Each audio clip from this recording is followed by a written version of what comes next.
Hello guys, in this tutorial you'll learn how you can turn on the two-factor authentication on Roblox in 2026 on PC or laptop. So let us guide you through this. Launch the Roblox application on your desktop computer or laptop, log into your account and click into More on the left hand side. After that, click into Settings here. Next, click into Security there. Wait for a brief moment. And then guys, here under Security on the left hand side, scroll down, and here under two-factor or two-step verification, switch from none because it will be set to none on default, to one of these. For example, you can go with an authenticator app.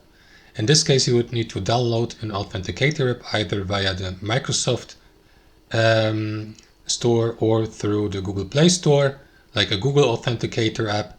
And then in this case, you would receive a one-time verification code you would need to use whenever logging into your account. Not only your login data here, but also that authenticator app and the code sent to you via that app. But you can do that also with an email two-factor authentication by using this option here.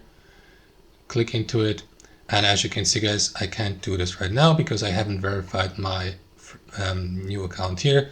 So you will have to verify your account first, but technically guys, it works the same way.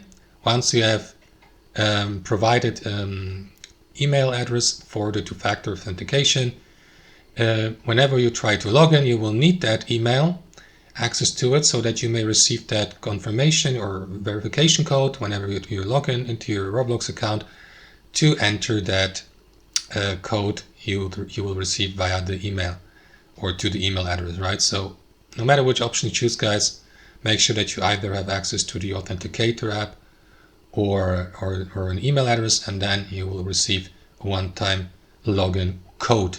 In addition to your login data, you will need to log into your account, of course. And that's how it works in practice. Thanks for watching, and I'll see you next time.